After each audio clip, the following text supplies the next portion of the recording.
premiers sentiments? Très content, surtout avec la deuxième phase de poule, où pour moi c'était la plus dure.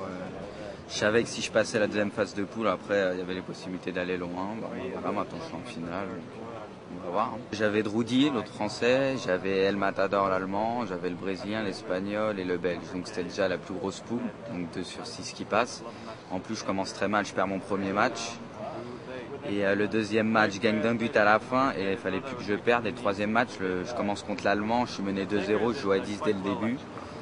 Et j'arrive à revenir et à gagner le retour. Donc ça a été un peu, je pense, le déclic, le match qui m'a remis sur les bons rails. Et après, j'ai réussi à enchaîner les victoires. Tu as déjà joué ton adversaire? Non, jamais. Apparemment très fort.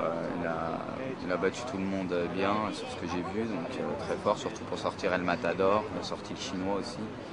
Donc très gros joueur. Il prend quelle équipe? L'Inter de Milan. Donc ça va être... Inter, ça va être Ibrahimovic sur le côté, ça va courir.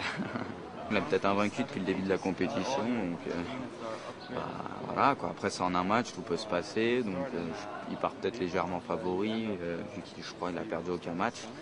Bon, maintenant en un match, on verra, je vais tout faire pour essayer de le contrer, ça va être très dur quand même. Tu préférais PES 2005 ou 2006? Largement PES 5 comme la plupart des joueurs. Là le jeu est pas assez équilibré et l'attaque est trop avantagée.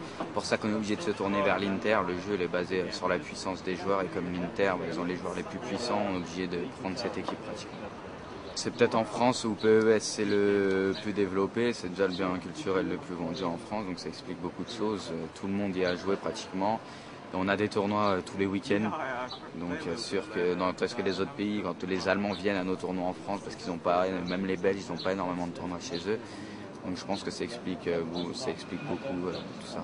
Point de vue le ratio au nombre de joueurs, je pense qu'on est les meilleurs de loin. Après, si on prend les 5 meilleurs joueurs de chaque pays, surtout je pense qu'il y a les Allemands, les Chinois, les Belges, mais surtout je pense que c'est les Allemands qui nos plus gros rivales.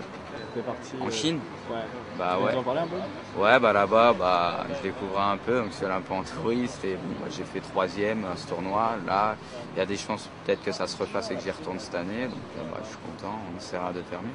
Comment ça se passe le sport en Chine? C'est un autre monde, c'est autre chose là-bas, c'est sûr que c'est plus professionnel déjà, on découvre, c'est autre chose. Au niveau du public, plus du monde? Ouais, plus même c'est au niveau de l'organisation, ils nous avaient fait des costumes et tout pour quand on découvre, c'est sûr que c'est autre chose quoi. C'était quoi les costumes?